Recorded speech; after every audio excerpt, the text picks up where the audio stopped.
সাম্প্রতিক সময় পাবনার ঈশ্বরদীতে ঘটে গেছে এক অমানবিক ঘটনা। সদ্য জন্ম নেওয়া ৮টি কুকুর ছানাকে বস্তাবন্দি করে পুকুরের পানিতে ডুবিয়ে মারা হয়েছে। তবে প্রাণীদের প্রতি এমন নিষ্ঠুরতা এবারই প্রথম নয়। প্রতিনিয়তই এমন নৃশংস ঘটনা ঘটছে দেশের নানা প্রান্তরে। তবে সামাজিক যোগাযোগ মাধ্যম বা গণমাধ্যমে আলোচনা হলেই কেবল তা জানা যায়। যেমন 2017 সালের 25 অক্টোবর ঢাকার রামপুরার বাগিচাট্যাক কল্যাণ সমিতির একজন নিরাপত্তা কর্মী 2 মা কুকুর সহ 14টি বাচ্চা কুকুরকে রড দিয়ে পেটায়। পরে মা কুকুর দুটিকে অর্ধমৃত অবস্থায় পা বেঁধে এবং বাচ্চাগুলোকে বস্তায় ভরে বাড়ির পাশে মাটি চাপা দিলে প্রাণীগুলো মারা যায়। ওই ঘটনার কয়েকদিন পরে রামপুরা থানায় 1920 সালের প্রাণীর প্রতি নিষ্ঠুরতা আইনের 7 ধারায় মামলা করা হয়। অভিযোগ প্রমাণ হওয়ার পরের বছর আদালত অভিযুক্তকে 6 মাসের কারাদণ্ড এবং 200 টাকা জরিমানা করেন। তবে আসামি পলাতক থাকায় সাজা কার্যকর করা যায়নি।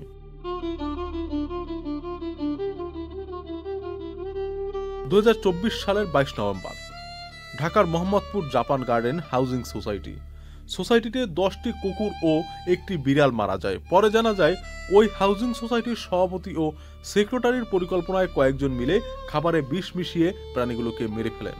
বিষক্রিয়ায় প্রাণীগুলো দিকবিদিক ছোটাছুটি করতে থাকে এবং এক পর্যায়ে রক্তবমি করে মারা যায়। এই ঘটনায় 4টি প্রাণী সংগঠনের পক্ষ থেকে ঢাকা মেট্রোপলিটন ম্যাজিস্ট্রেট আদালতে 6 জনের বিরুদ্ধে মামলা করা হয়। 2019 সাল বাড়ির কবুতর মেরে ফেলত বিড়াল, তাই অপরাধী বিড়ালকে রশিতে ঝুলিয়ে ফাঁসি দিয়ে মারা হয়েছিল। এরপর সেই হত্যার ভিডিও আপলোড করা হয় ফেসবুকেও। নারায়ণগঞ্জের বন্দর উপজেলার মদনগঞ্জের বাসিন্দা আনোয়ার হোসেনের ছেলে রাব্বি হোসেন এই নৃশংস ঘটনা ঘটায়। সেই ভিডিওটি ছড়িয়ে পড়লে ব্যাপক সমালোচনা শুরু হয়।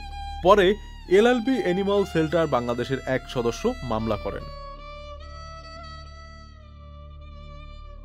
রান্নাঘর থেকে খাবার চুরি করে খায় বলে এক ক্ষিপ্ত নারী মাঠ থেকে চোর বিড়ালকে ধরে এনে বটি দিয়ে জবাই করেন।